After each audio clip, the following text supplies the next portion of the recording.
Swami, Srila Prabhupada ki jai. ISKCON founder Acharya Srila Prabhupada ki jai. Jai Om Vishnupad Paramhamsa Parivrajakaacharya Shasthotra Sutta Sri Srimad Srila Bhakti Siddhanta Saraswati Thakur ki jai.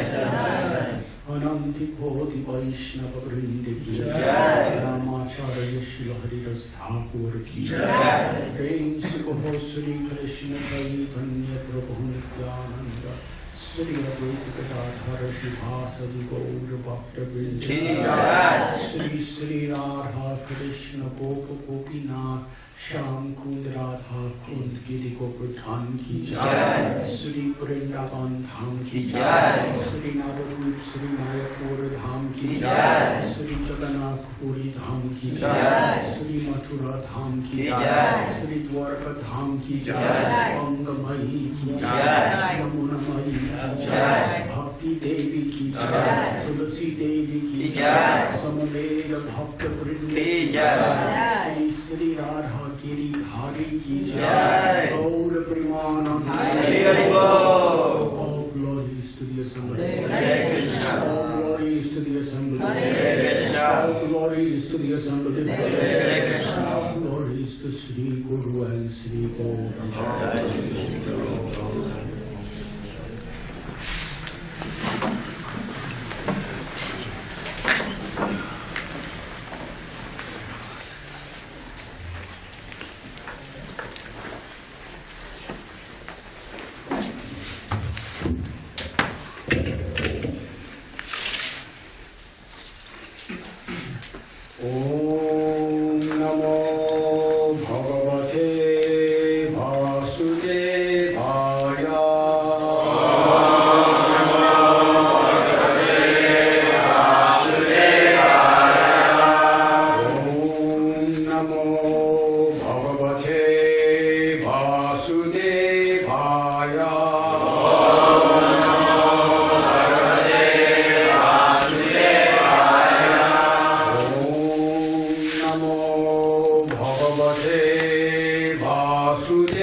Prasangam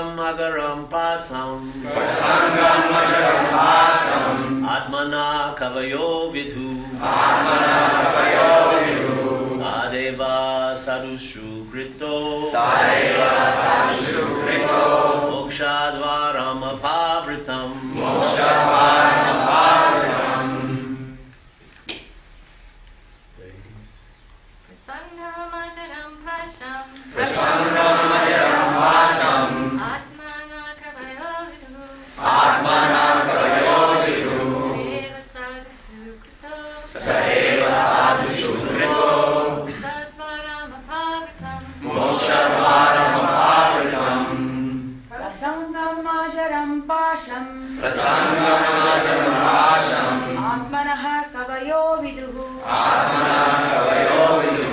स एव साधु सुकृतो मोक्षद्वारम् अपावृतम् Prasangam. Attachment. Ajaram. Strong. Vasam. Entanglement. Atmana. Of the soul. Kavaya. Learned man. Vidhu. No. Saeva. That same. Sadhushu. To the devotees. Krita. Applied. Moksha-dwaram. The door of liberation. Apavritam. Open. Every learned man knows very well that attachment for the material is the greatest entanglement of the spirit soul. But that same attachment, when applied to the self-realized devotees, opens the door of liberation. Purport by His Divine Grace, A.C. Swami. Here it is clearly stated that attachment for one thing is the cause of bondage in conditioned life. And the same attachment, when applied to something else, opens the door of liberation. Attachment cannot be killed. It simply has to be transferred. Attachment for material things is called material consciousness. And attachment for Krishna or his devotee is called Krishna consciousness. Consciousness, therefore, is the platform of attachment. It is clearly stated here that when we simply purify the consciousness from material consciousness to Krishna consciousness, we attain liberation. Despite the statement that one should give up attachment, desirelessness is not possible for a living entity.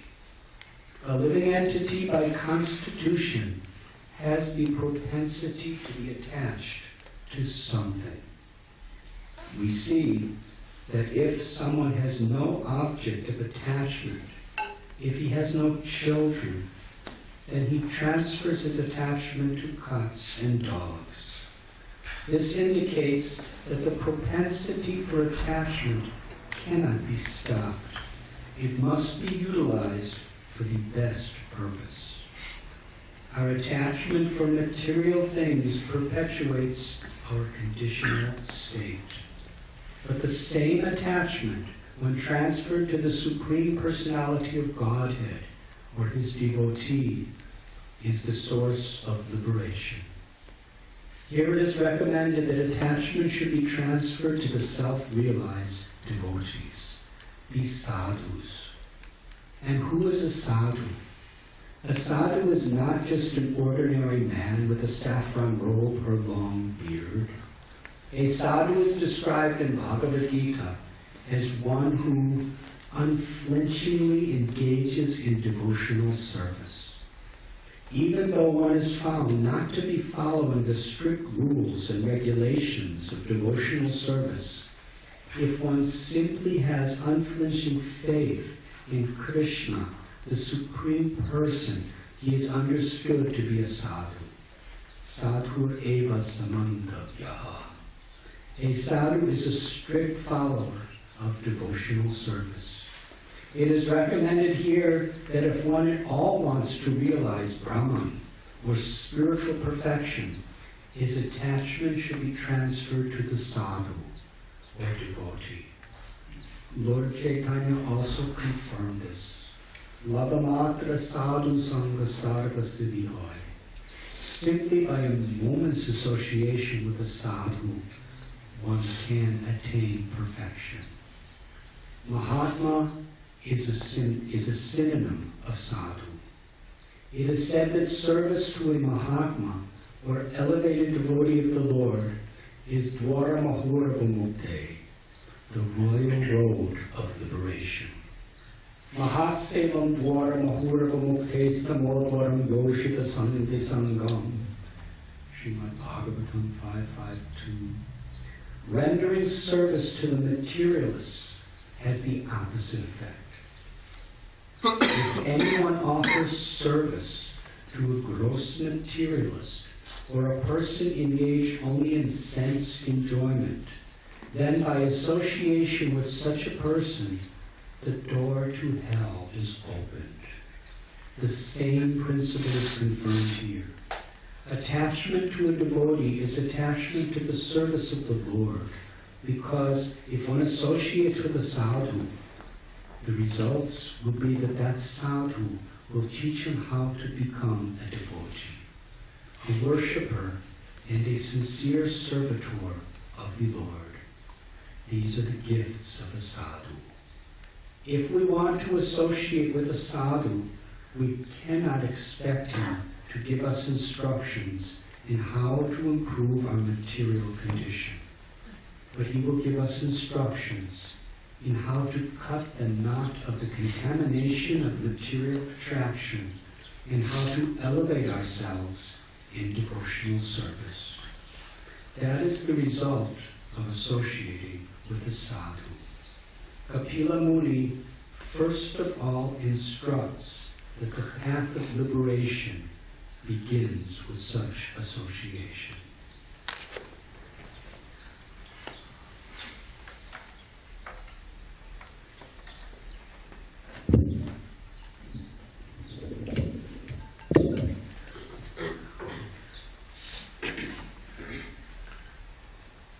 Om Gyantimirandasya Jananjanashalakaya Chakshuru Nidham Yena Tasmai Sri Gurave Namaha. Sri Chaitanya Manobhishtam Sthapitam Yena Bhutale Swayam Rupa Kadamayam Dadati Swakadantikam Vandeham Sri Guru Sri Judhakamalam Sri Guru Vaishnavanscha Sri Rupam Sagrajatam Sahatana Raghunathan Vikam Tvam Sajivam Sadvaitam Savadutam Harijana Sahitam Krishna Chaitanya Devam Sri Radha Krishna Bhagavan Satagana Radhika Sri Vishakam Sha He Krishna Karuna Sindhu Dinabandhu Jagatpate Kodesha Gopika Kanta Radha Kanta Namaste Bhakta Kanchana Gaurangi Radhe Vrindavaneshwari Vrishabhanu Sute Devi Pranamami Hari Priye Vanshatarupatarubhyascha Kripa Sindhuyayascha Padmanam Bhavanebhyo Vaishnavebhyo Namo Namaha. Sri Krishna Chaitanya Prabhu Nityananda Sri Advaita Gadadhar Srivasadi Gaura Bhakta-vrinda. Hare Krishna, Krishna Krishna, Hare Hare, Hare Rama, Rama Rama, Hare Hare.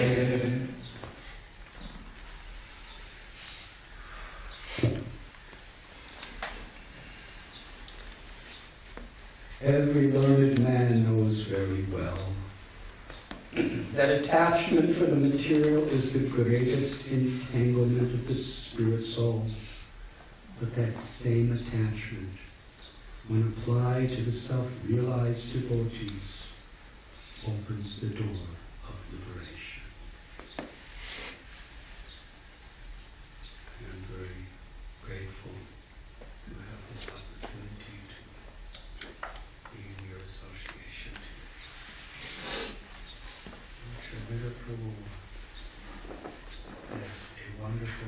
position for the translation of verse in this regard, we beg you to kindly thrill our hearts with your narration.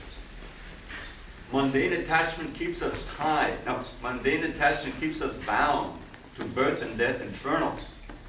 But love for sadhus opens wide the doors to life eternal.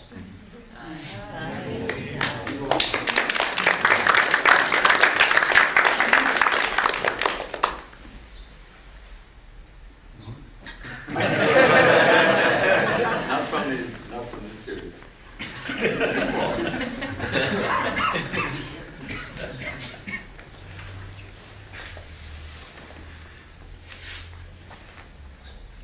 We are reading from Srimad Bhagavatam, Canto 3, Chapter 25, text number 20.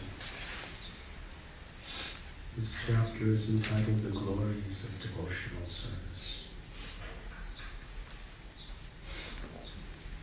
Devahuti.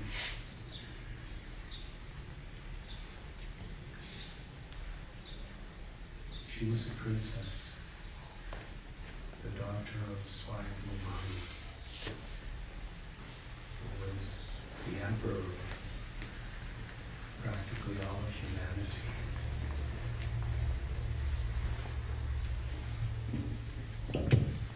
Although he lived in royal luxuries, he is one of the Mahajans, one of the 12 original authorities within our universe, who teach us by their example and their words the process of attaining perfection of pure devotional service.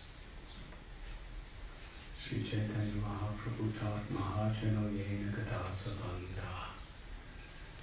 The path of perfection is really only possible if we follow in the footsteps of great souls. We can debate in so many ways about the conclusions of the scriptures, but to really understand them can only come when Krishna reveals them. Jnana Vijnana Dharma. There is theoretical knowledge with our intelligence, our academics, which is required according to our capacity to follow the path properly. To have the right discrimination of what is favorable and what is unfavorable. Rupa Goswami tells first principles of surrender is to accept what is favorable for devotional service and to reject what is unfavorable. But how are we to do that unless we understand? Therefore, the scriptures, the sadhus, Guru, Sadhu, Shastra, are very much required to have a strong philosophical foundation to how we perceive the world and how we proceed in life and how we make decisions in every situation that will come to us. But that knowledge can only become realized by Krishna's grace. And Krishna's grace comes to us when we follow in the footsteps of the great souls. Mahajano Yena because they teach us by their example how to make choices in the sunny days and the stormy times of life. And if we study all of these 12 Mahajans, we find they all have unique, incredibly interesting ways that they show examples to different kinds of people. Radhanath is one of the Mahajans.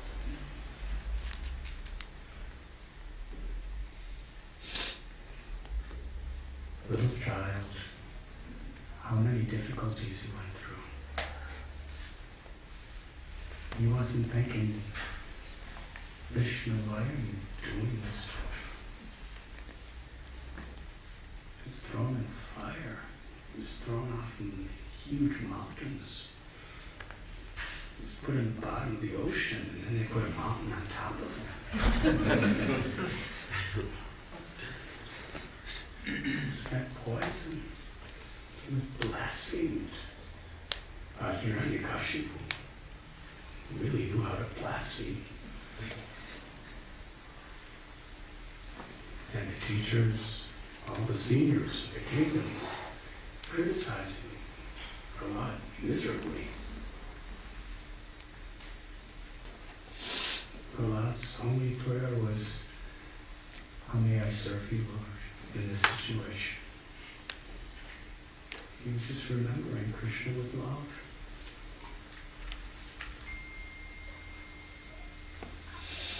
And even after all that, he didn't take any credit that he was great.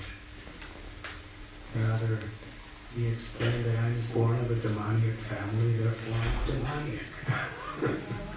I'm attached to sense gratification. By the grace of my Guru, Narada Muni, you are giving such mercy to me, and I'm able to remember you at all times. But he took no credit for himself. He gave all credit to his Guru.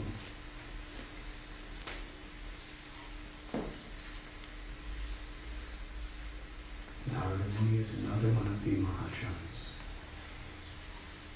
In his previous life, he was just a little maidservant's son, seeking the truth, risking everything. He had so much patience, so much determination. And as Narada Muni and Srimad Bhagavatam, he gets cursed and criticized by Daksha. Now, we may laugh at that, but try to understand who Daksha was. There's no human being alive today that could come near the power, the knowledge, materially, of Daksha. He's a Prajapati. He's one of the generators of all the population of various species of life.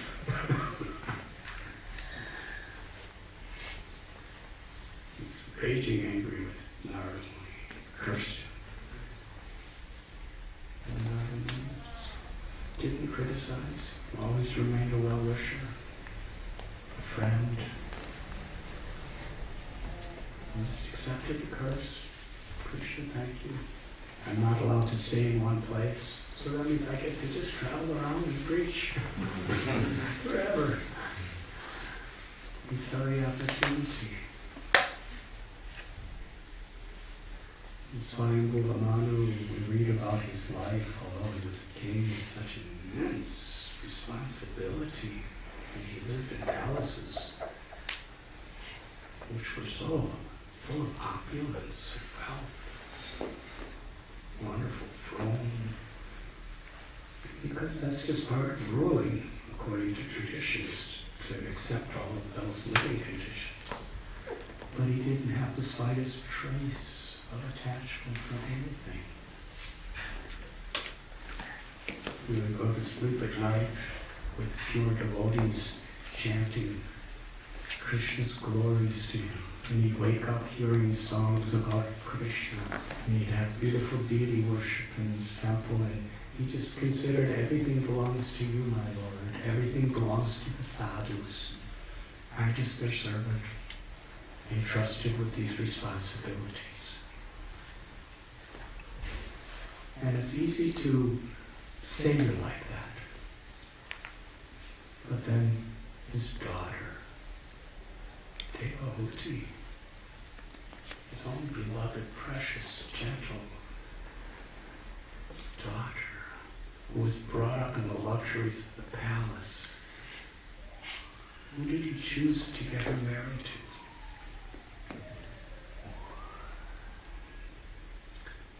Today in this world, usually wealthy people want their daughter. Son doesn't matter so much.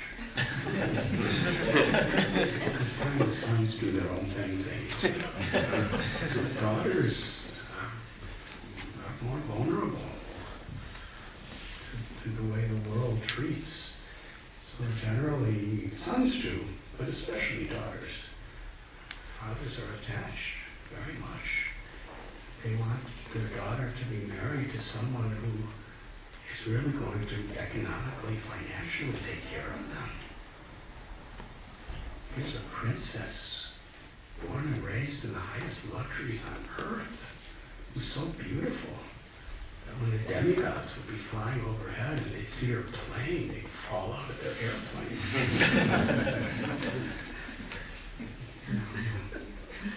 Here in this world, whether even the most beautiful Hollywood or Bollywood people, we don't see any demigods falling. Couldn't care less. Compared to the demigods, they're like little frogs hopping around. But Devahuti was more beautiful than the demigods. And she had such good qualities. That's why Radhanath married her to Kardama Muni, who was a homeless sadhu. He didn't have a bank account. He didn't have a job. He lived in the forest, in the jungle, deep in the jungle. Like the most, he'd have just live in a cave, a little hut. But he was a great devotee of the Lord. He loved Vishnu. And Swami understood this is the only real goal of life, is to love Krishna. So what greater wealth, what greater power is there than one who loves Krishna? So he married his daughter to Kardama Muni. And Devahuti, she didn't want anybody else as her husband. She didn't care about luxuries or power or being a queen. She just wanted to love Krishna. And she ended up living, wearing the simplest of cloth, tree bark. Can you imagine? From the silks and jewels of a princess to the rough tree bark of the forest. And it's not like for those people there was special tailors that made the tree bark. He just ripped it off a tree and wrapped it around you.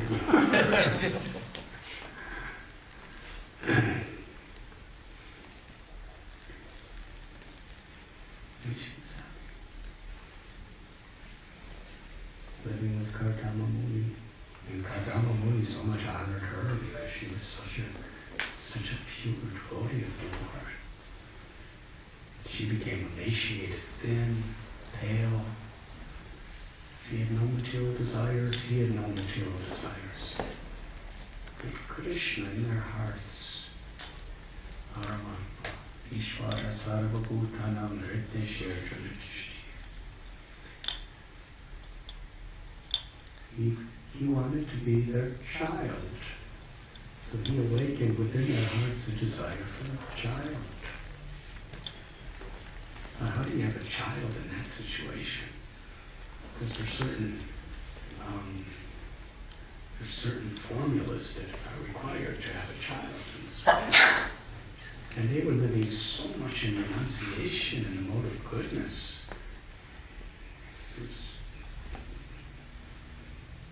They were incapable. So Kardama Muni, by his mystic powers, he made a beautiful aerial mansion. And Devahuti was bathed by all these celestial maidens. And her matted hair was somehow or other combed. And they had children. And one son. And that son is Kapila Deva, an incarnation of the Supreme Personality of God. When the child was born and grew up a little, Kardama Muni understood that he had performed his duties and left for the forest.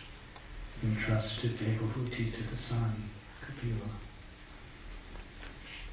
And here we find this historic conversation between Kapila Deva and Devahuti.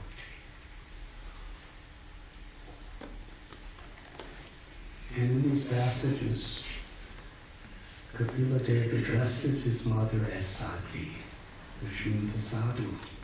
She herself is a great devotee. It's not that anyone could help the Supreme Personality of Godhead as their child.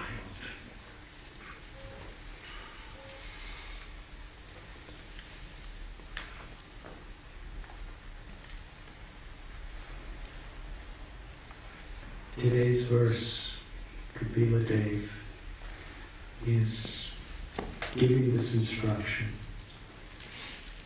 not only to Devahuti, but for all humanity for all time.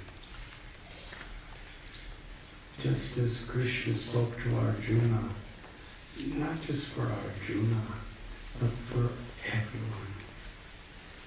Arjuna was his Saka, he was his best friend. He was not a conditioned soul. But he put Arjuna in a difficult situation so that he could represent the conditioned souls and thus speak to all of us. And it was quite a dramatic situation. And just as Arjuna was an intimate, loving friend of the Lord, Devahuti is the intimate, loving mother of the Lord. She's not a conditioned soul. She doesn't need these instructions. But he puts her in a situation where, due to her motherly affection, she's appearing to have these vulnerabilities.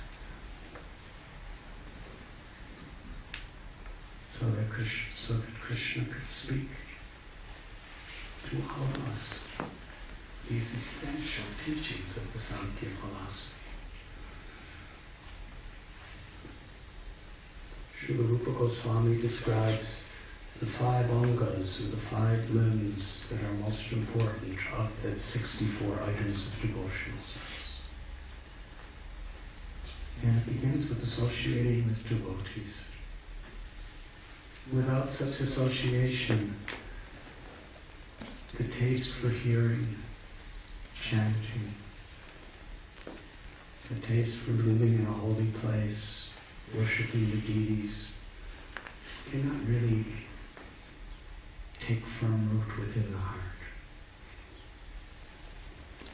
Association with devotees of the Lord is foundational to all of our spiritual advancement.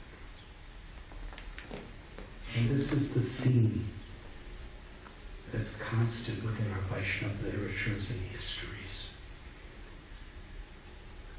Srila Ramananda Rai, when asked by Sri Chaitanya Mahaprabhu, what is the greatest of all forms of distress?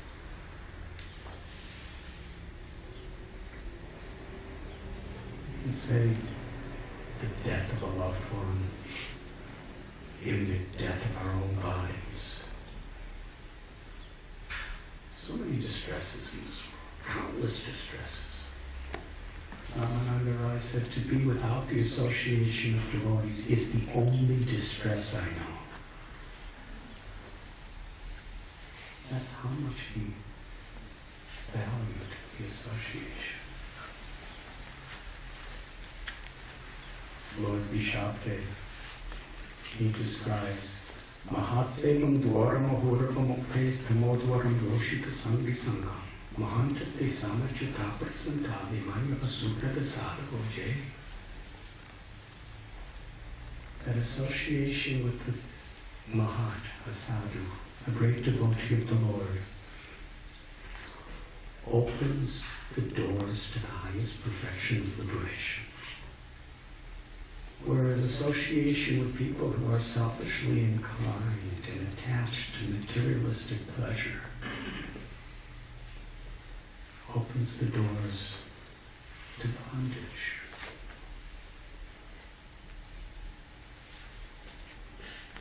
And who is a devotee of the Lord? In the next verse, Kapila Deva tells, Titiksha Karunaka. That's who devotee of the Lord. Sudhrita Sarvadehina, Majata Sattravasanta Sadhava Sadhu Bhushanam. The symptoms of a sadhu are that he is tolerant, merciful, and friendly to all living entities. He has no enemies. He is peaceful. He abides by the scriptures, and all his characteristics are sublime. In Bhagavad Gita, Krishna tells, Mahatmanas tamam bharata daivim prakriti mashata pajantyananya manaso atmabhuta dimapyayam. That the great souls, they are under the protection of my divine energy because they're always engaged in worshiping me with all their hearts. Satsanga Tyaga Avaishnavacha. Chaitanya Mahaprabhu tells, the path of perfection is to associate with great devotees of the Lord and not to become influenced by the materialistic association of those who are too much attached to materialistic life. Srila Prabhupada explains here so clearly that Krishna consciousness simply means becoming attached to Krishna and seeing Krishna. A sadhu, a devotee of the Lord, is consistently explained as one who sees everything as Krishna's property, and every living being seeing Krishna present within their hearts.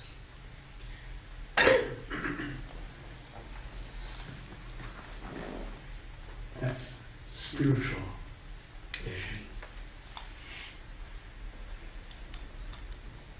To be attached is the nature of the soul. Why is it that in every living being there's such strong attachments? It's such a natural inclination. And here Kapila Dev and Srila Prabhupada is amplifying this principle. He's not saying to become simply detached. The same attachment we have for so many selfish, temporary, superficial sources of misery. Bhagavad Gita, Krishna tells, Yehi sansparashacha okhadukayo. That the objects of the senses and the pleasures that are derived by the senses are sources of misery. Because they have a beginning and they have an end. And we are seeking something eternal. The name Krishna means we're all attractive. To approach Krishna directly is very, very difficult for one who is chronically forgetful of Krishna. So the formula is very simple. The same attachment we have from materialistic shelter, from fear, the same attachment we have from this insatiable, relentless need to find pleasure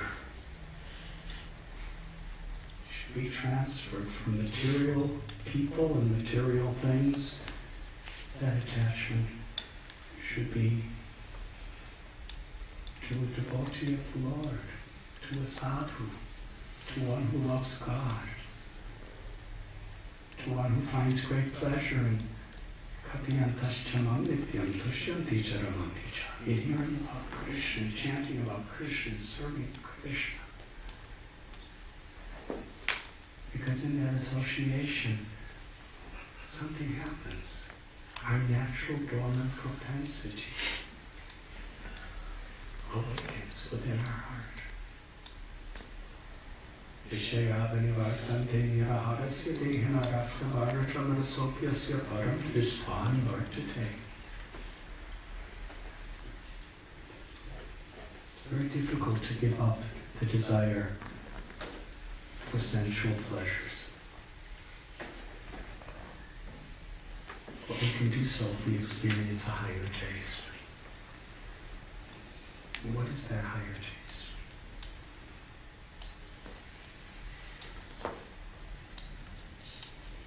Rishikena Rishikesha Sevanam Bhakti Uchite. When our mind and senses are engaged in serving the Supreme Lord of the senses. Essentially, bhakti is about the dormant propensity to feel Krishna's intimate love and to love Krishna. And when that's awakened, everything else becomes insignificant. Everything else is seen just as an opportunity, a facility to serve.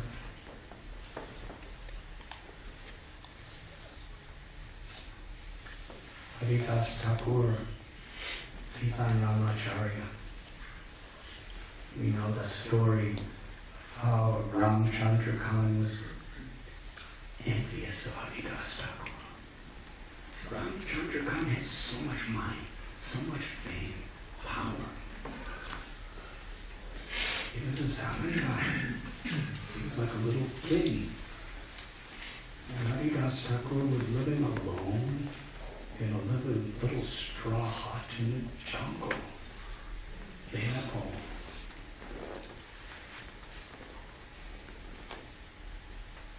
But people appreciated him because he had such a pure heart. He was so compassionate. So Ramchandra Khan sent the best of all prostitutes to somehow or other distract Haridas's mind. And then, after that happened, he would send his guards to come and arrest him and imprison him and beat him and disgrace him forever. And she was very enthusiastic to carry out her order. She went to the jungle. She came with the intent to destroy his life forever, to completely destroy his devotional service forever, his mission to spread the holy names. That was her one single purpose, because she associated with Ramchandra Khan. This Ramchandra Khan brought the worst out in her. And she exposed herself in so many terrible ways to Haridas. And I am beautiful young lady, and you are beautiful young man, and we're all alone. Let us enjoy. And he said, I will fulfill your desire, but I still have to check my rounds. After I complete my rounds, then I will satisfy your wishes. So just wait. And he chanted all night.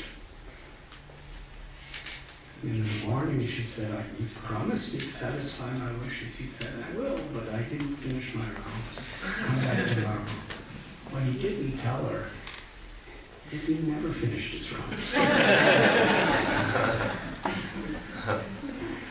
Kirtaniya Sada Hari. He was always chanting. Satatam Kirtayantamam.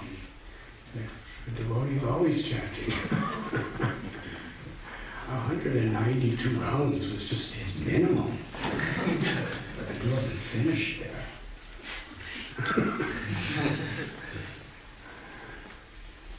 So after 3 days, just by that association, he said, now I will fulfill whatever wish you have. And she said, my only wish is to become your disciple. And he taught her how to chant. And he said, you stay here in my hut and worship Tulsi and chant the holy names, and I'm going. She became a great saint.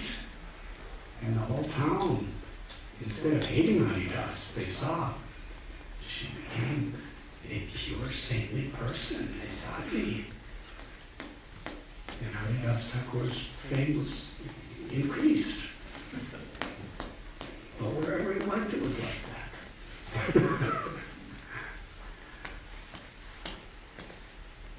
After he left Bengal, at one time he came to Chandpur, which is in the Adi Saptagram area of Bengal.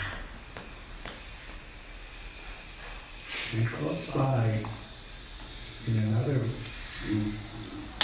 village, is Krishnapur. And there was a Zamindar. Hiranya and Govardhan were their names. They were so wealthy, so powerful. They were also like local kings who could tax their citizens, who had enormous wealth, palatial palaces, prestige, power. And the only heir to the whole family's riches was one boy named Radhanath.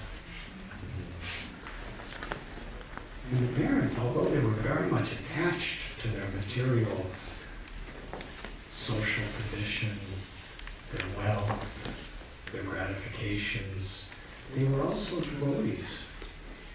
But they were materialistically inclined devotees, karma mishra bhaktas.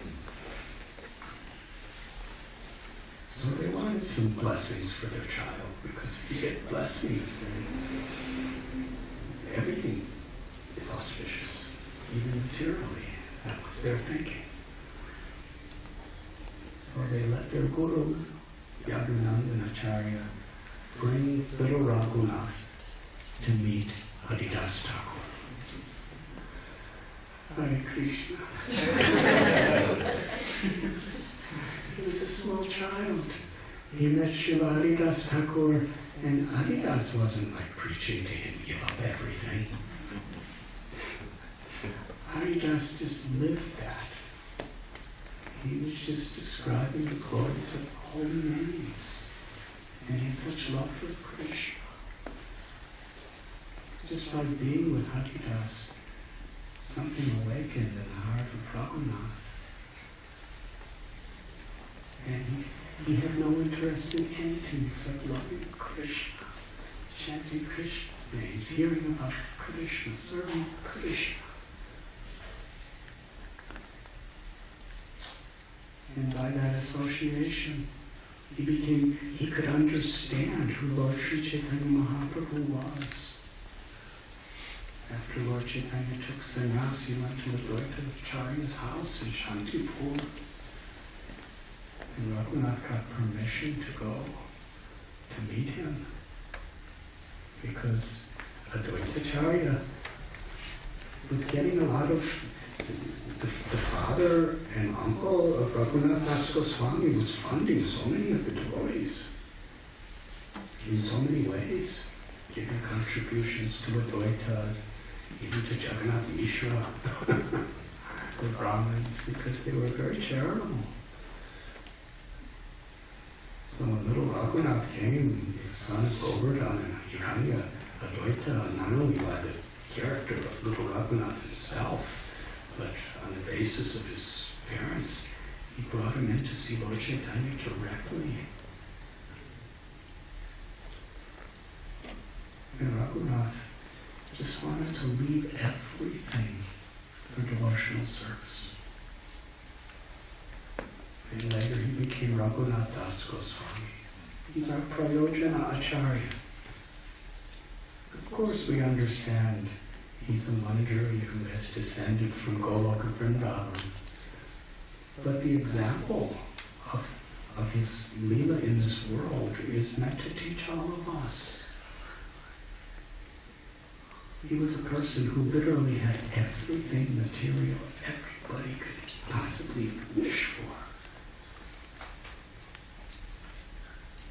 But by the association of Haridas Thakur, who had nothing except a taste for chanting Hare Krishna. He had nothing else except a taste for chanting. And he wanted to give that taste to everyone, because he loved everyone because of He saw them all as Krishna's children.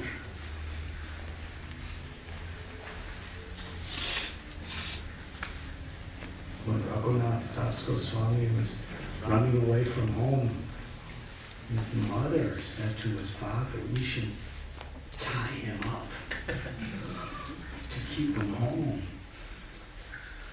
And his father said, he has the wealth of the king of heaven, Indra.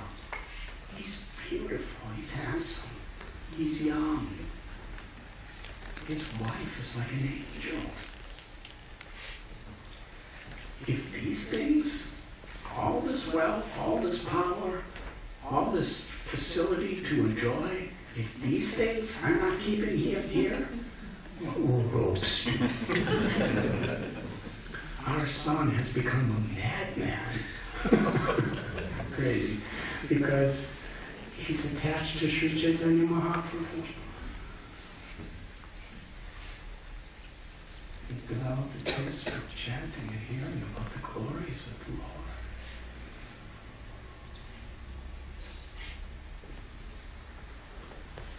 These wonderful examples through association.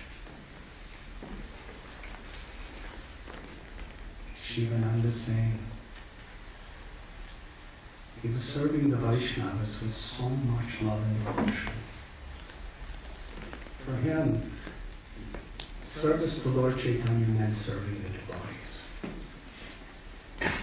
And he went through so many difficult situations. And his service to the devotees was to help them to be happy in the association of Lord Chaitanya and association with each other.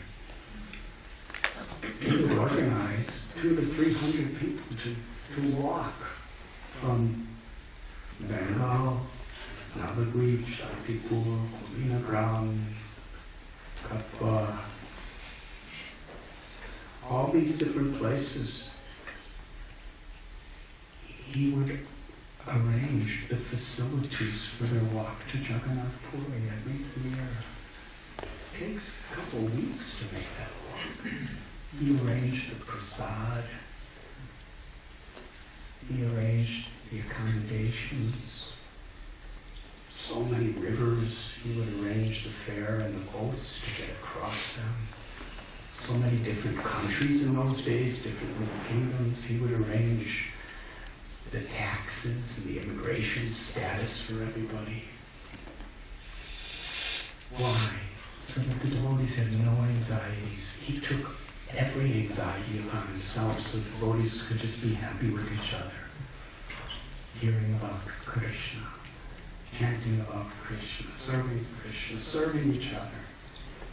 They were just blissfully having kirtans, eating feasts of prasad, going in nice boats across the rivers. And Shivananda Saint was organizing everything. And it was not like there was motels, dharamshalas. He had to create these places in jungles and forests and fields. Oh, look, he was so dear to Lord Chaitanya. That one little dog happened to join their party. And Shivananda Saint was helping the dog. Because somehow or other, if he's come, that means he's under my care. On behalf of the Lord, to go see the Lord. I have to do everything within my power. He went out of his way to cook special meals for the dog.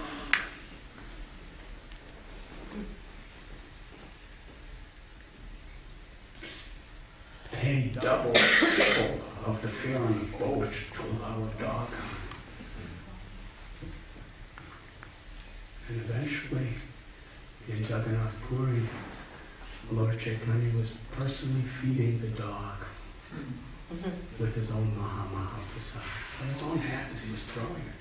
He'd say, chant Krishna, Krishna. The dog would go, Krishna! He was so pleased that he chanted, bite a piece of green coconut pulp and throw it And usually dogs don't eat green coconut. But he ate it.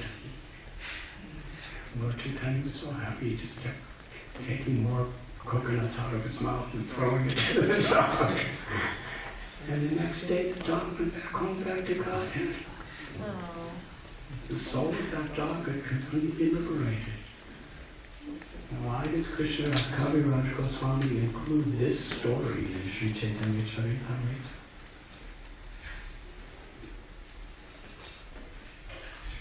Chaitanya Kaviraj Goswami and Vrindavan Das Thakur, they explain that the pastimes of Lord Chaitanya are infinite. Even in Antashesha with his many mouths, if you constantly chant the pastimes of Lord Chaitanya for an entire span of a day of Brahma or a life of Brahma, you cannot fully explain what Lord Chaitanya does in one day. It's inconceivable. It's just like a bird flies in the sky. What's the limits of the sky? But still, the bird just flies as high as he can go. But in comparison to the whole sky, what is the bird covered? In the same way, Vrindavan Das Thakur tells that Lord Chaitanya's, his pastimes, his qualities, his glories are unlimited beyond the sky. But like a little bird, I'm just trying to explain as much as I can. So all these infinite, inconceivable, limitless leelas,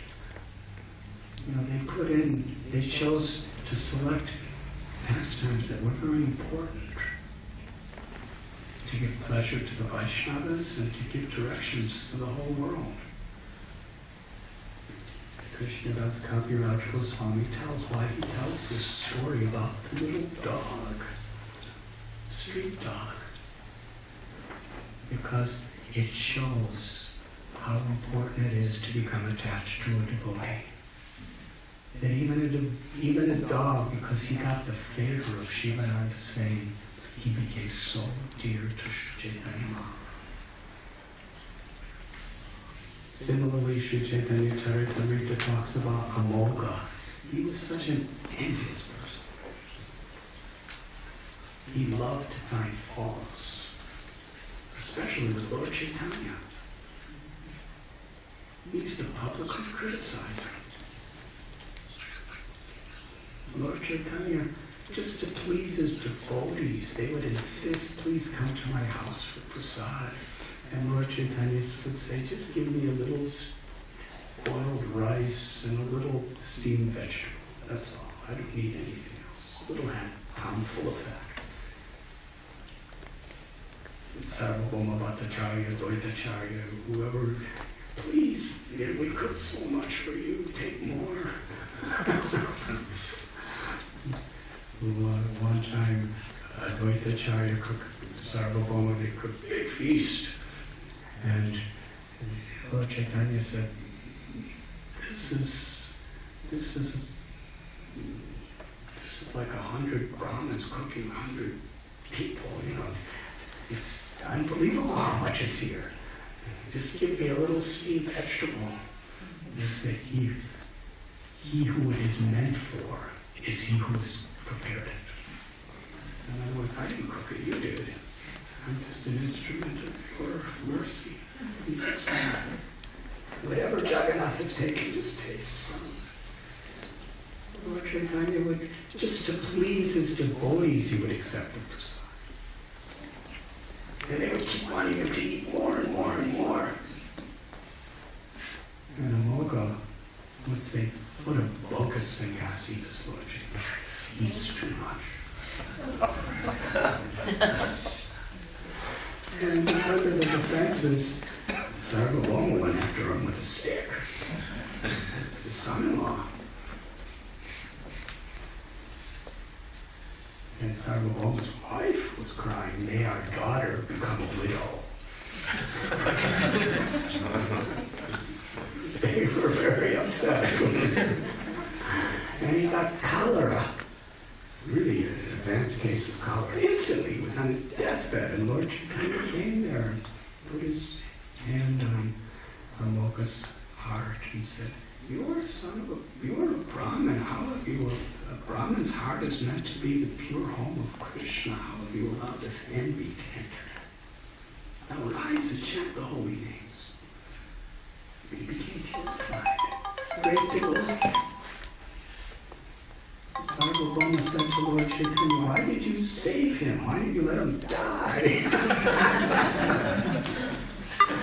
And Lord Chaitanya said, "Because he's your son-in-law." Because he's connected to you, therefore I gave him love of Krishna. No other qualification.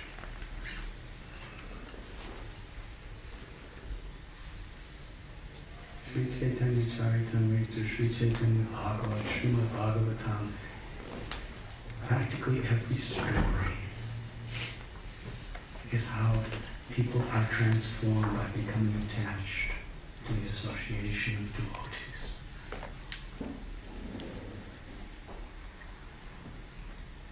Sri Chaitanya Mahaprabhu stated, "Sadhu Sangha, Sarva Sastra Hoy, Lavamatra Sadhu Sangha, Sarva Siddhi Hoy." That all the revealed scriptures declare there's nothing more precious than the association of sadhu, a devotee.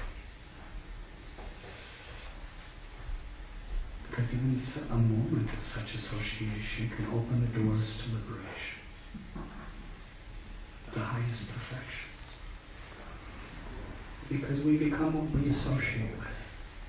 When we associate with people who really are attached to serving, not to their own selfish, envious tendencies, but to hearing about Krishna, chanting about Krishna, serving Krishna, sharing Krishna with others.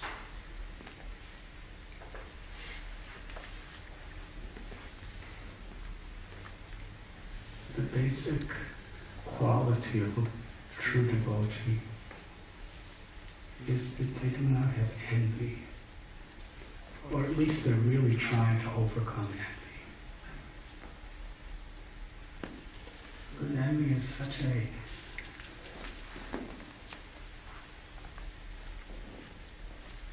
foundational principle of material existence. When we're self-centered, we're thinking about our own material well-being.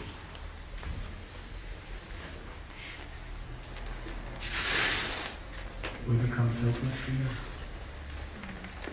because there's just no real safety on the material level. So envy creates fear. Padam padam yadvi padam nateshu. And here,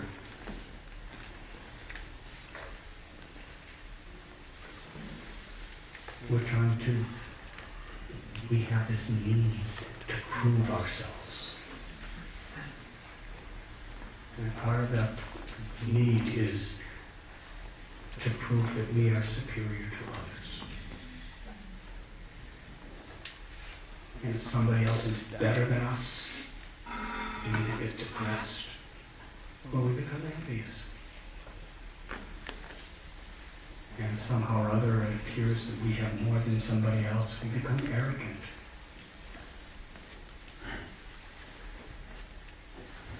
Freedom from fear, humility, peace, they are all inseparable to the principle.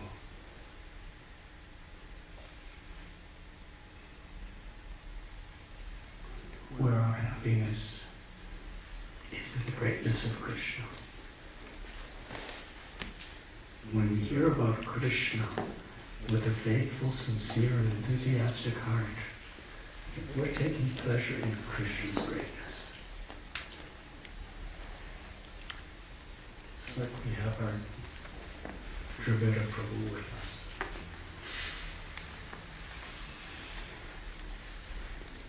When he chants these slokas and these beautiful poems which he has come from his heart, his realizations and translations of these beautiful poems, the acharyas and the scriptures.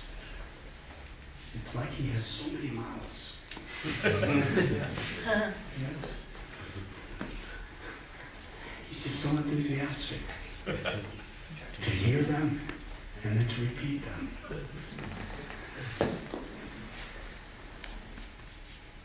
It's a higher taste.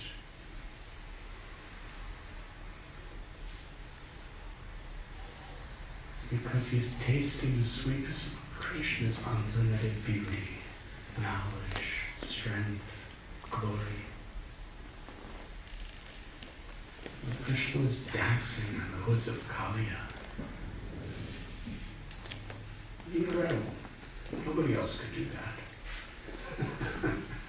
Such a dance on the slippery hoods of the massive poisonous snake. Do you have poisonous snakes around here on SanDiego? In India we have no shortage. You have some in human form. You have some in human form.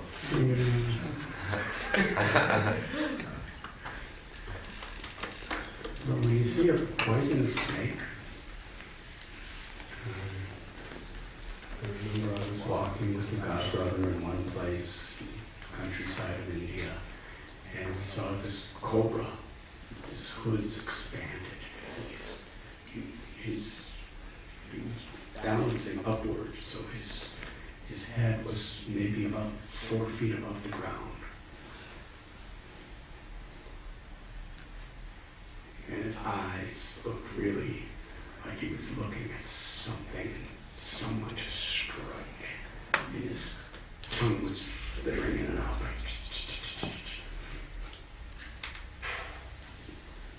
So we walked the other direction.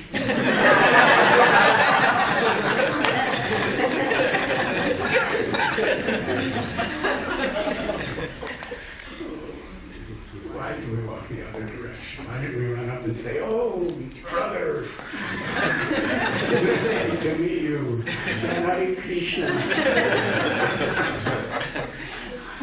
Because they're poisonous and they bite you, you die. There's one little, tiny little snake, and here's Kaliya. He had so much poison without even biting anybody, just by his breathing. All the birds that flew over this little lake he was living in, they would all, if any bird flew over, they would immediately die. Just by his breath. And the waters were so poisonous that anybody who came near the waters, which is we could drink them, would die. Krishna just jumped in and swimming around, and Kaliya comes up and bites Krishna. And Krishna just, no problem. He coiled himself around Krishna, Krishna smiling. When all the Brijavasis were about to die, seeing Krishna coiled as a snake, he slipped on, jumped on his head and danced from one hand to another to another. So for a devotee, we may be very vulnerable to so many things. Something just falls off the shelf on our head with total pain. If we're rushing somewhere, we hit our toe against the wall. We're in agony. So many vulnerabilities. So if we're taking pride in how great we are, just about a week ago, I was at an event and one of the greatest, most historical Olympic champions in America's history was there. Very nice man. He's actually a very religious man too. But he's now 80 years old. And at one time he was like, he won gold medals in Olympics for how running fast and jumping far and high and everything else. And now he has a wife, and he was saying that she just takes care of me. If she doesn't take care of me, I can't do anything. So whoever we are, the nature of time, we get old, we get weak. So if we're taking our happiness in what we could do, what we could accomplish, what we know, then it's a source of eventual misery. Because we're going to lose it. And if we're attached to it, we're going to be envious of somebody who could do better. Or depressed. So what is the happiness? But devotees take pleasure in hearing about Krishna. He's dancing on the Kali. Not only that, when it's raining, he lifts up Govardhan Hill. Today, Govardhan Hill is a fraction of the size it was 5 millenniums back when Krishna was in Vrindavan. It is manifested. Prakata-lila. Today it's 21 kilometers around. In those days, it describes the Govardhan Hill was reaching the clouds. It was so high. Krishna lifted it and held it up with the tip of the little finger of his left hand for 7 days and 7 nights. He was smiling.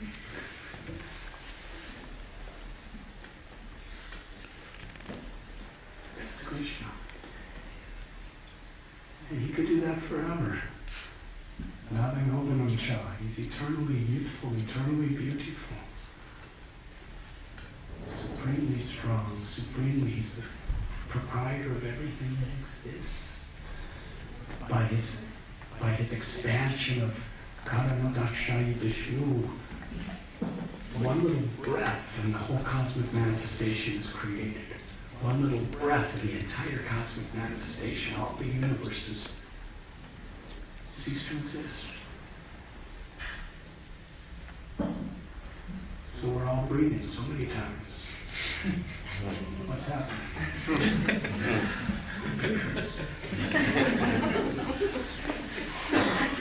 And he's doing it when he's sleeping. In his yoga nidra, he's resting.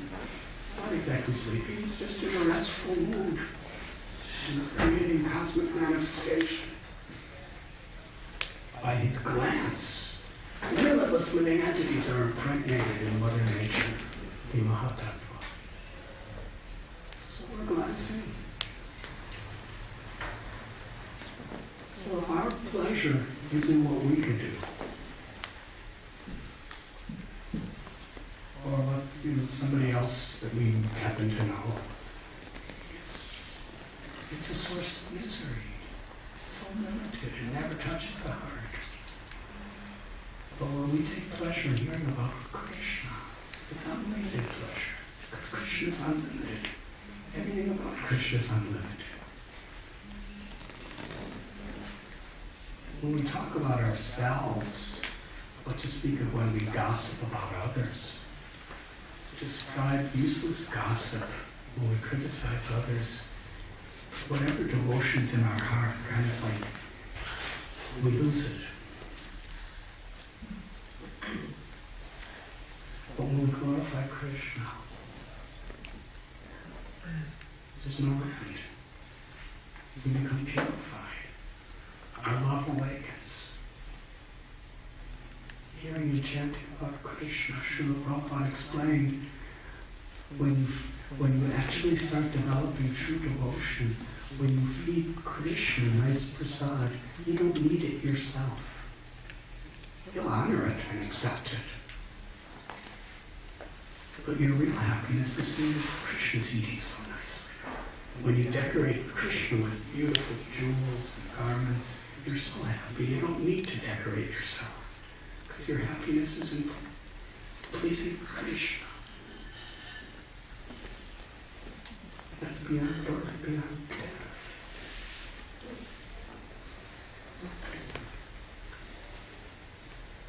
As our love for Krishna awakens through hearing and chanting and the association of devotees, we gradually start seeing everything in connection to Krishna. And that is Amrit. That's immortal happiness.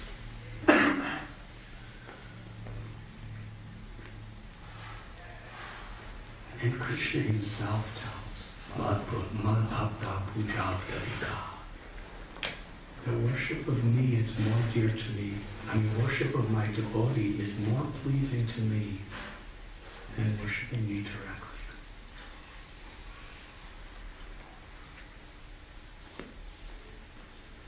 When Radhanath Goswami, after getting the association of Haridas Thakur, and he went to Nityananda at Panihati, that festival is being celebrated at Laguna Beach on Sunday. It's tomorrow.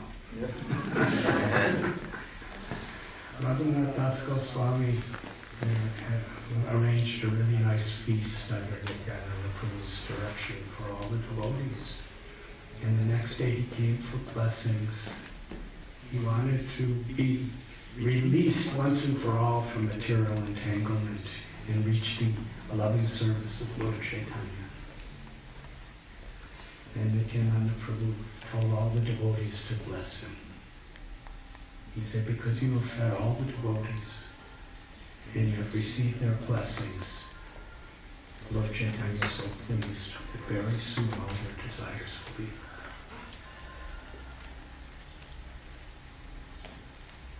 Krishna is more pleased when we please his devotees.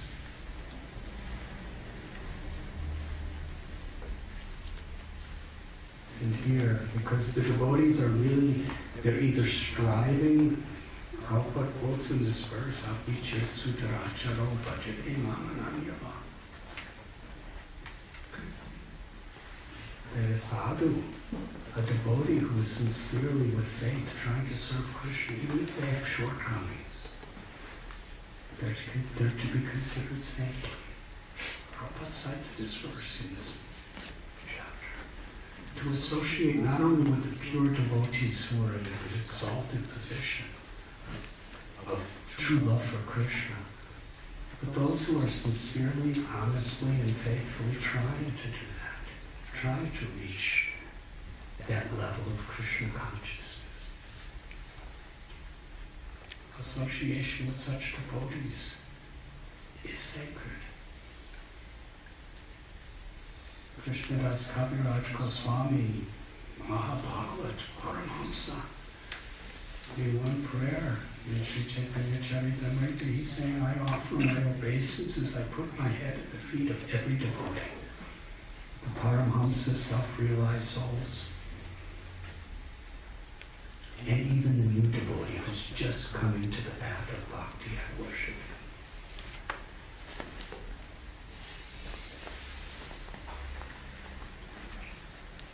This appreciation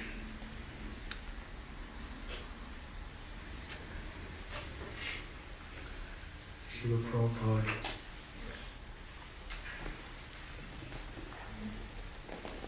he ends this beautiful purport. That is the result of associating with the sadhu. Kapila Muni first of all instructs that the path of liberation begins with such association. Not only does it begin with such association, but as if we're making true, actual advancement, our attachment to that association increases. We find this in the lives of all these great Vaishnavas and incarnations of the Lord. It's not that at the beginning they need association, and after a while they're self-sufficient. As we make spiritual advancement, we become more and more and more deeper attached to the association of devotees. because that attachment is directly, in the most intimate way, an attachment to Krishna. Because Krishna...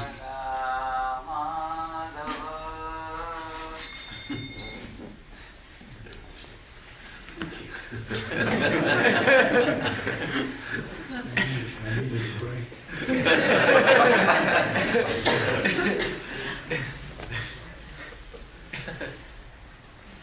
Sadhunam hridayam maram. That beautiful verse that the sadhu, the devotee, always carries Krishna in his heart. And Krishna always carries the sadhu in his heart.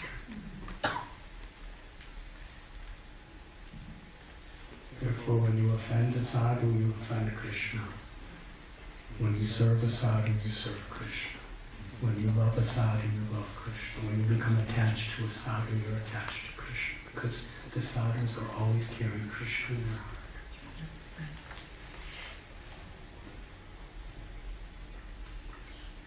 Is there any questions? Yes. Thank you, Maharaj, for the very nice class. Just this last point, when you were saying that as we advance, we become attached to the association of Vaishnava.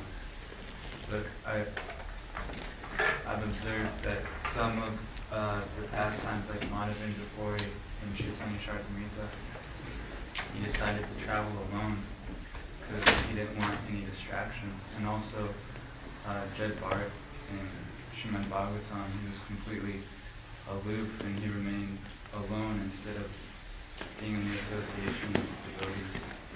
So can you elaborate on why they remain alone instead of associating with devotees? Because there was no devotees. When Madhavendra Puri met Advaita Acharya, that was the happiest moment of his life. They were embracing each other, they were crying with each other, they were falling unconscious with each other. They were dancing together, they were talking about Krishna for days and days and days. So Madhavendra Puri was with another Vaishnava who was the greatest feast and festival of his heart. But at the time when he was traveling, there was practically no devotees. People were so much engrossed either in impersonal speculations or in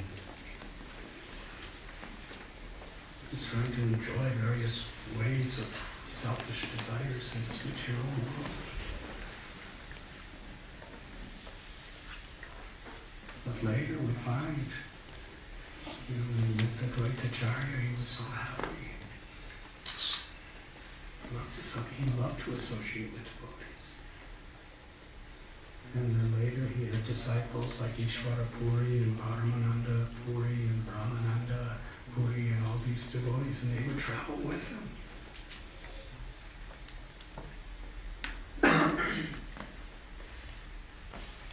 And who was the other example you gave? Jad Bharat, because everyone was materialistic all around him.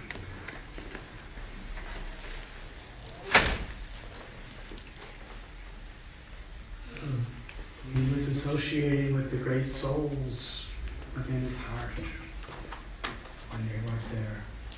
But then when he was there, he was very eager to associate. And ultimately, Srila Prabhupada, he left Vrindavan where he was surrounded by the best association. And he came to America, New York City. And he told us, even though there was not another devotee for 10,000 miles, he said, I was always feeling the presence of my Guru Maharaj, because he was serving the instruction of his Guru Maharaj. And because Prabhupada, he never said, I'm doing it on my own. Like Prahlad. Prahlad seemed to be all alone. But in his heart of heart, he was always in the presence of Narada Muni. similarly, Srila Prabhupada, he gave all credit to his Guru Maharaj. I'm always feeling the presence. I'm always with my Guru Maharaj. I'm never alone. And with that spirit, feeling that association, he gave his association and totally transformed millions of people's hearts. Really, the whole of ISKCON is simply about this verse.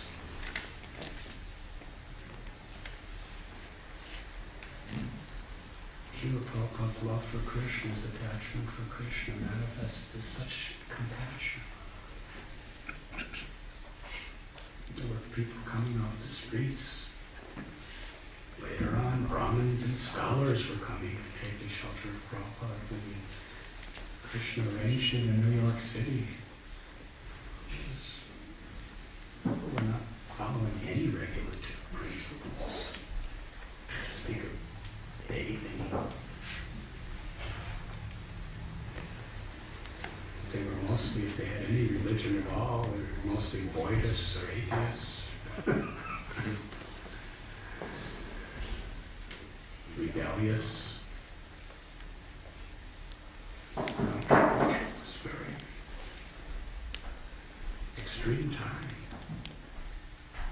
And just by being with Prabhupada, experiencing his attachment to Krishna,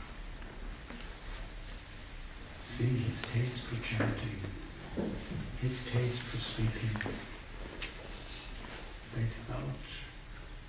the devotees developed a taste for hearing and chanting just by his association. And even when Prabhupada was asked, what is our qualification? He said, you have no qualification. I made your qualifications. That's this principle.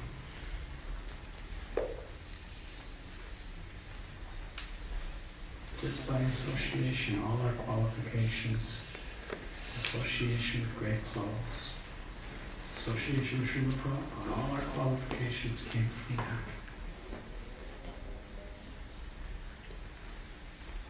And that should humble us. We should be grateful and never forget that principle. And it's only by the mercy of the devotees that any spiritual progress is possible. Anything I can do in Krishna consciousness, whoever I may be in Krishna consciousness, is completely dependent on the mercy of the Vaishnavas. It's dependent on the mercy of Srila Prabhupada, but Srila Prabhupada's mercy has come to us through so many of his devotees also. The Western world, nobody would even have known what Srimad Bhagavatam is, whether Krishna's a person. Chaitanya Charitamrita, to speak of Lord Chaitanya and his pastimes, it's only because of association with Prabhupada that the world knows anything about it. Except for a few villages in Bengal. Nobody really understands.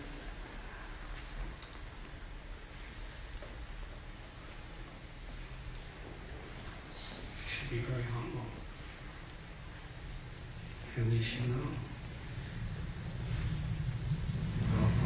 Exemplified this principle.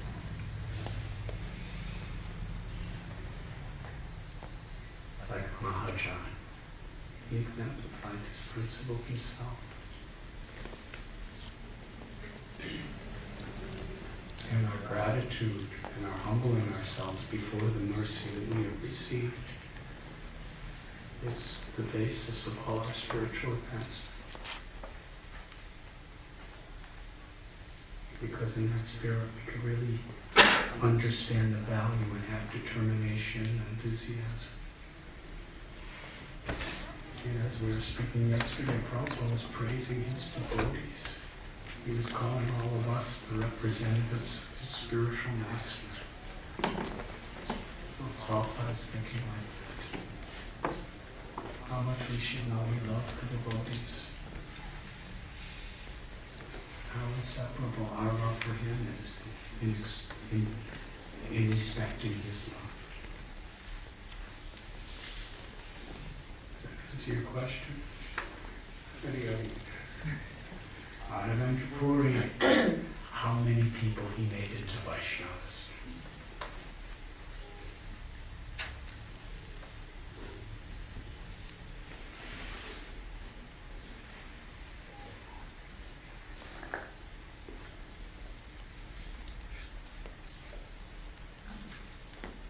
Any other questions? Yes. Your son-in-law of Sarvabhauma Bhattacharya made offenses to Chaitanya Mahaprabhu, and you also said you make offenses to devotees. Many times we have made offenses knowingly or unknowingly, and sometimes a lot of mental offenses like judging a devotee and thinking low of a devotee. And also association of devotees is important. But you are in association, you sometimes make offenses. What is how to atone for the offenses that you have done in past? Some offenses that you even know, some you don't even know. How to atone for offenses? Yes. Amoga was fortunate that he was connected to Sarvabhauma Bhattacharya. He surrendered his life and soul to Lord Chaitanya.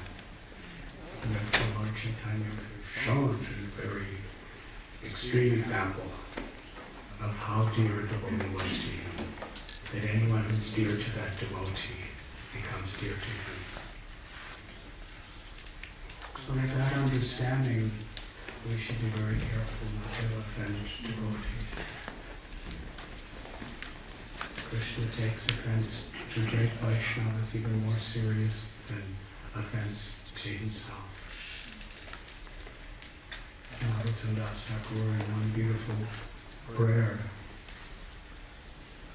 he says if one offends Krishna, he can be purified by chanting the holy names. But if one offends a devotee, then it's very difficult.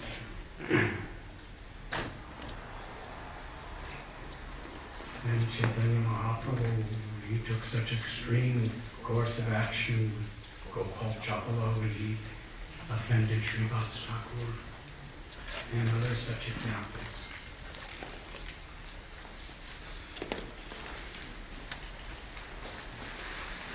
But when a person really understands that it's not right and asks forgiveness and changes one's attitude and behavior toward devotees and take shelter of the holy name, then we forgive them.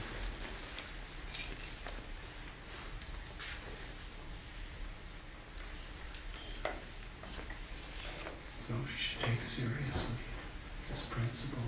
It's repeated throughout our literatures.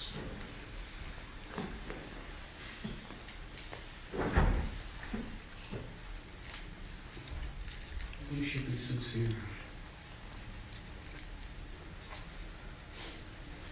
We should look to our own defects with more scrutiny than others.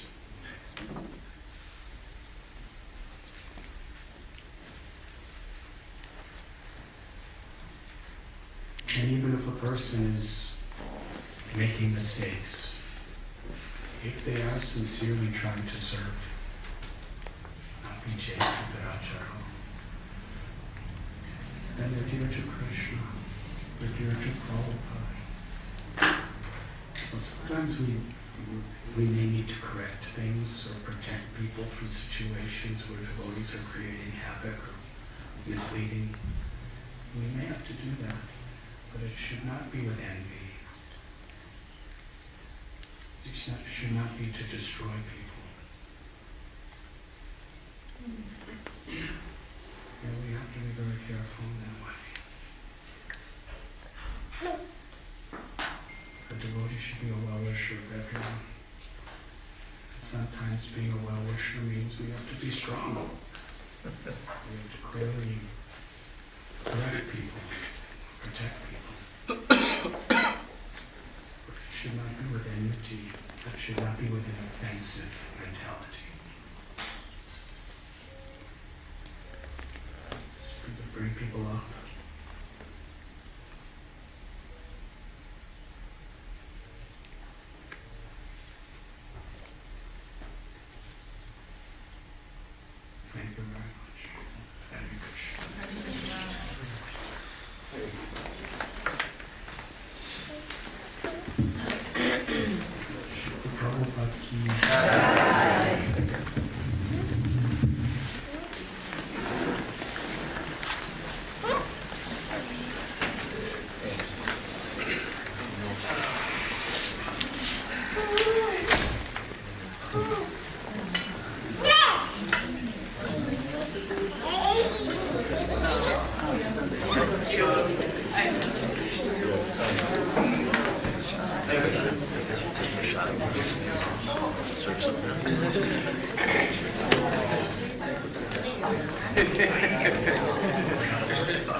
It's usually a lot.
Yeah, it's your wedding. Yes, you might want to get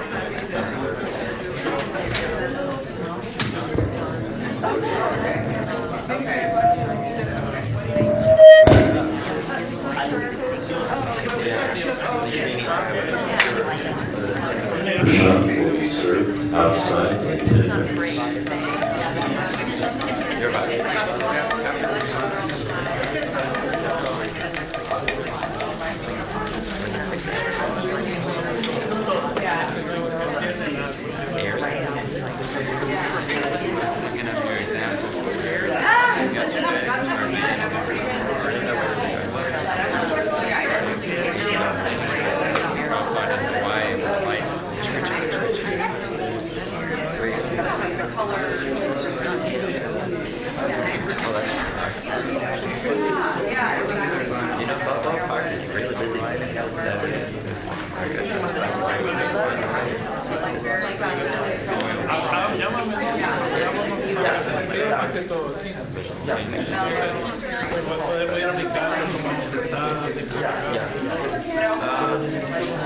probably be bigger. One table and one table. Unless we got the nice seat in LA. Competition, you know.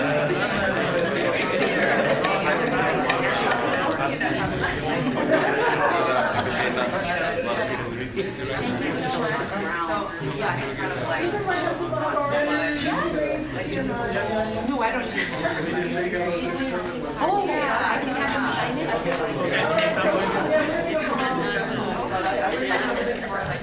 All right, yeah. I like that.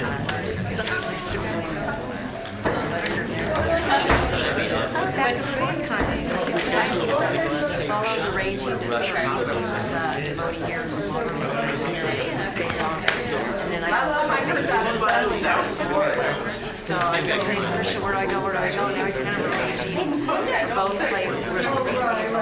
So it's nice. More so up there, but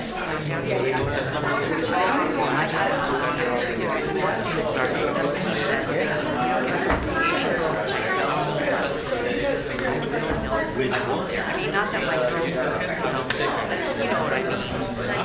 They're very mature. There's certain, it's nice to get both. You got a job to do it? I started working in May, so pretty recently. What's your company based?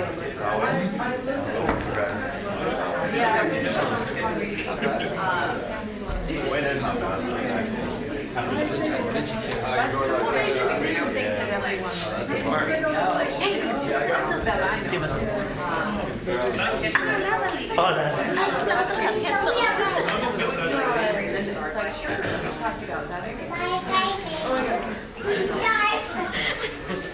That's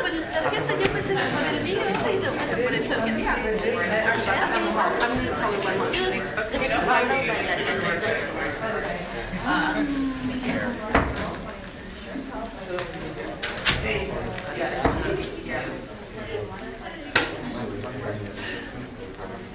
the evening tonight. They're having devotees eating breakfast outside.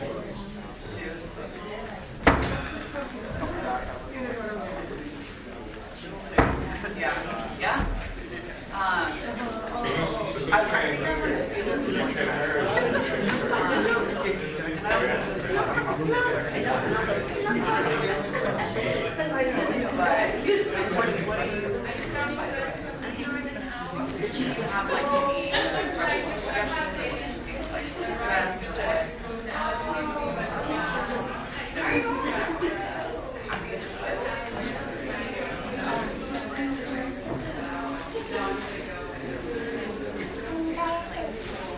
Yes, and I love that. Everything that you've done all looks really good, but it's definitely, they all want to be like very, like, this is going to be in a magazine, which a lot of your, your stuff is, but.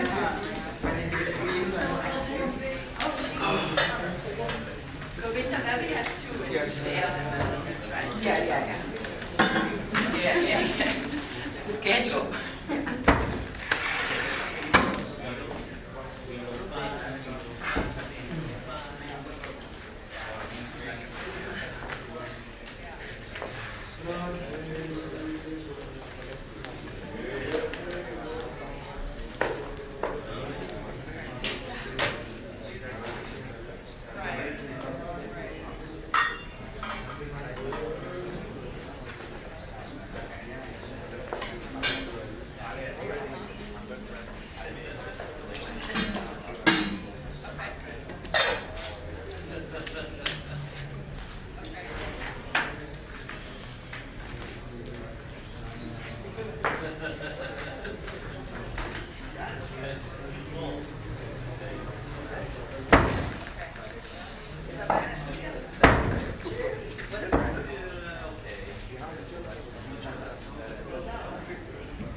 Yeah, that's good pictures. I'm sorry. You know, he's so like not like This is outside and then whatever. I'm like,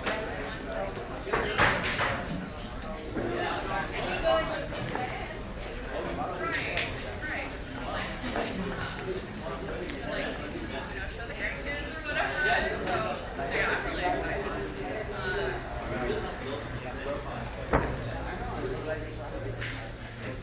Yeah, everyone can stay for like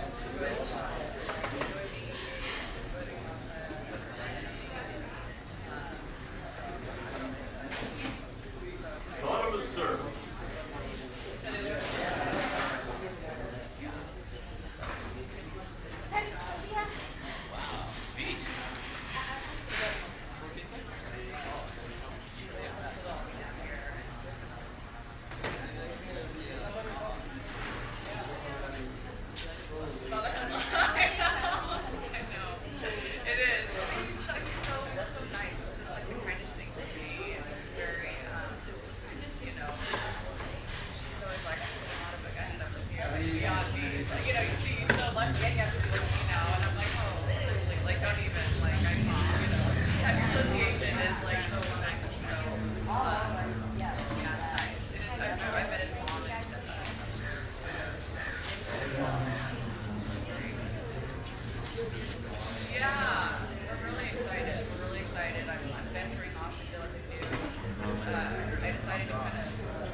Krishna, Krishna.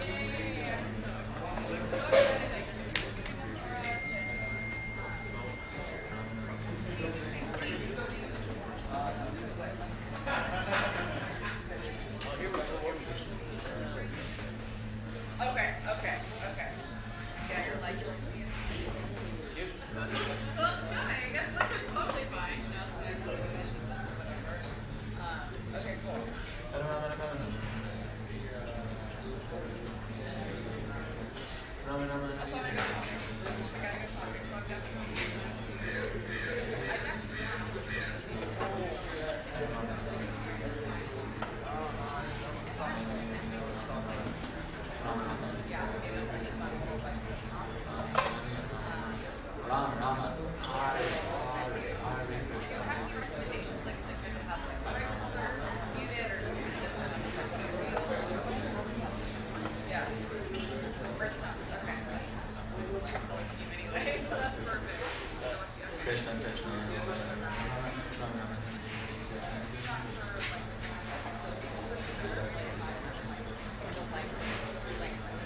months, maybe kind of. Are you gonna have some? Pardon?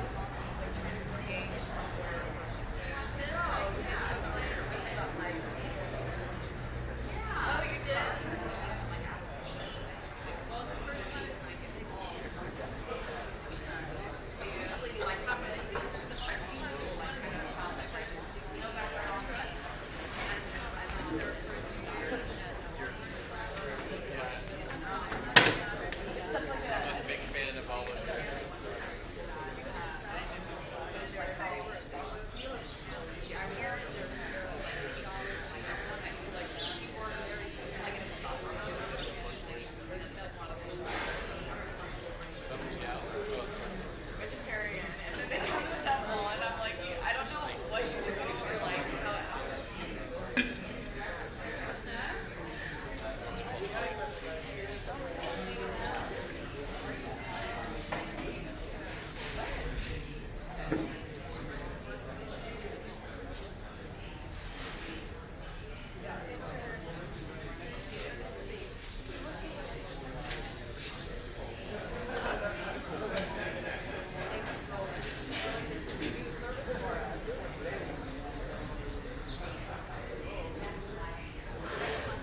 mean, if he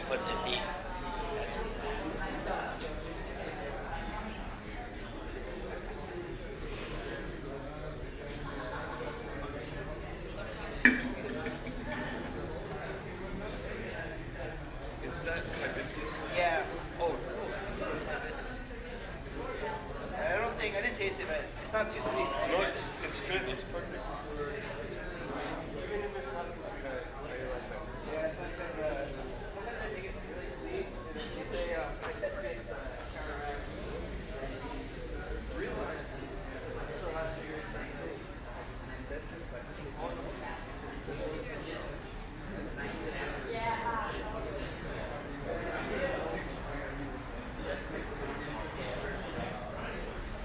Shot is amazing.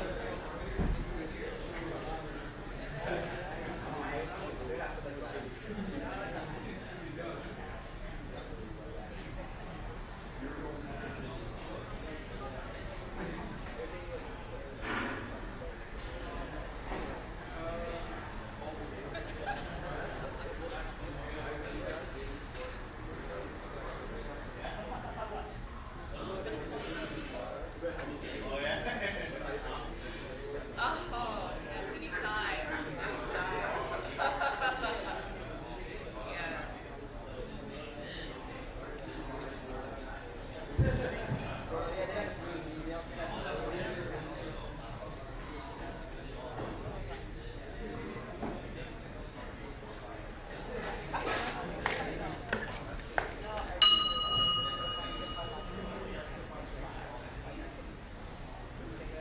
Jai Srila Prabhupada.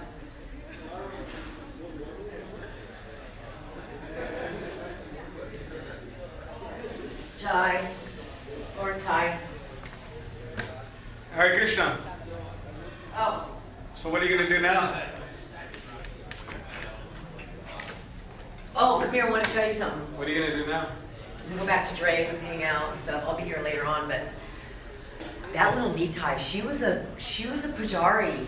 She got my deity up, dressed my deity, gave him little garlands, some sweets, feed him, and then she started crying.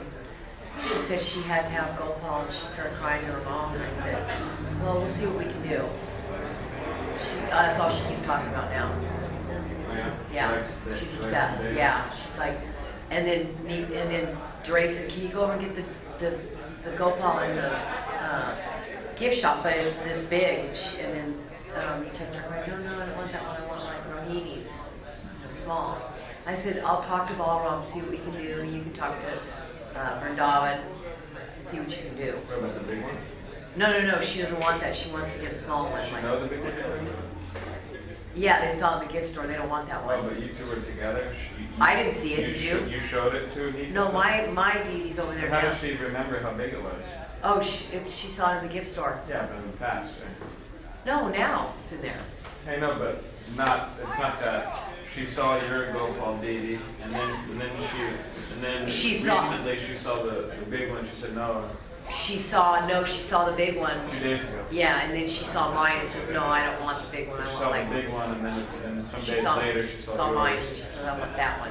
And then Dre said there's another one in there, but it's real Maybe a small. smaller one. Anyways, we'll take a look. Yeah, so she said, oh, she was all, that's all she was talking about all morning. I said, Jesus, this little girl's a devotee, like full on. Should they have some extra rice? Should I have some? I haven't had it yet. Do they have it? Yes, I'd sit down in the shop right now. So, let's use the rest of it.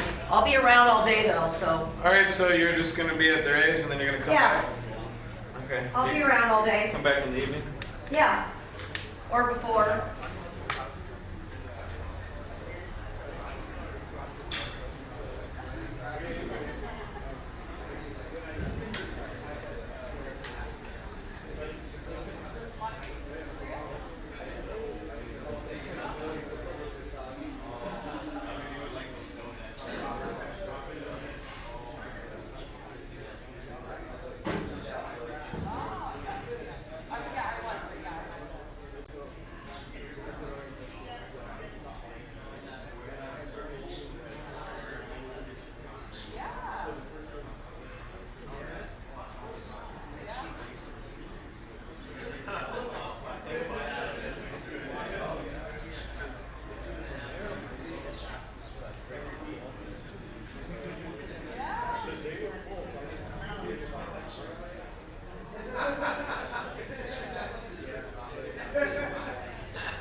you.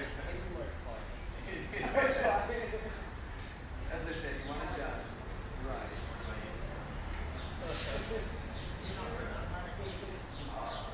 I got fired. He's fired.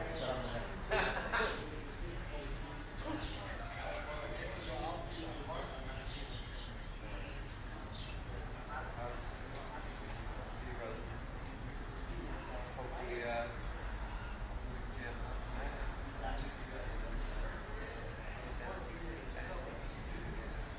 Please, like dance a little extra Christian.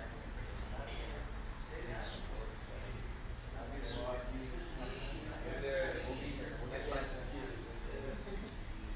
You know you're leader, right, Josh? Let me use the restroom. Everyone else you're leading. I'm not leaving. I'm gonna go to the restroom. What? I can't leave with my voice. You didn't even your AC. It's Josh. Oh, Josh. let's see your face there.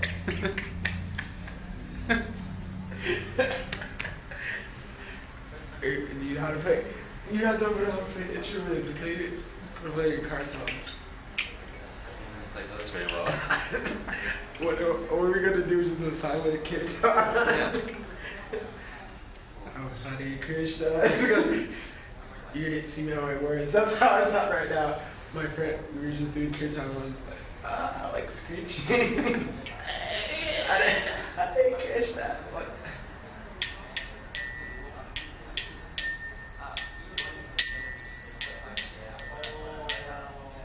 Hare Krishna, Hare Krishna, Krishna Krishna, Hare Hare, Hare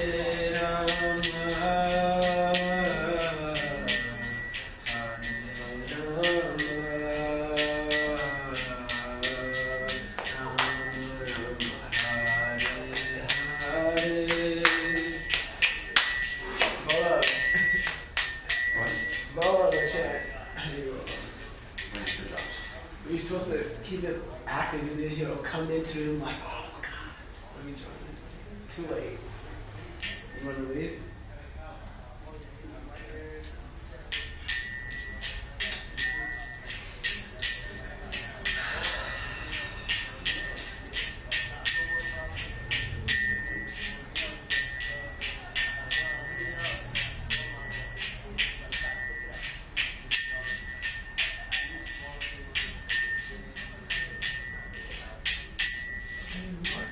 More energy and special. No, like that.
Hare Krishna, Hare Krishna, Krishna Krishna, Hare Hare, Hare Rama, Hare Rama, Rama Rama, Hare Hare, Hare Krishna, Hare Krishna, Krishna Krishna, Hare Hare, Hare Rama, Hare Rama, Hare Hare, Hare Krishna, Hare Krishna, Krishna Krishna,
Hare Hare, Hare Rama,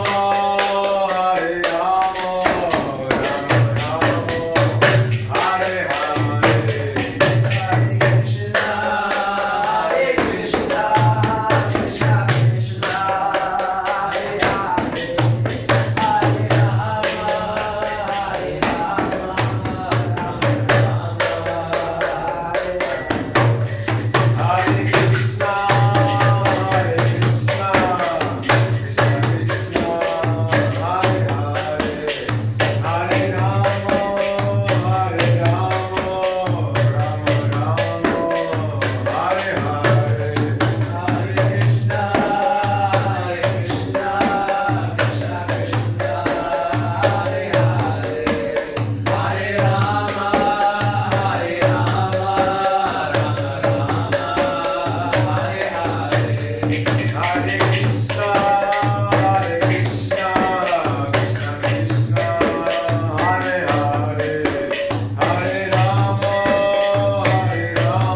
Right.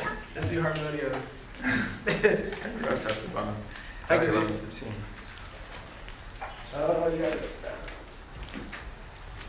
Yeah, I know you can play the drum. I know you can play the drum. Me? Yeah. No, I can't. Maybe Well, this is I your need your grace. So I learn how to. Russ can play the drums. He's a percussionist. Oh, yeah, you should play. Give me your heart.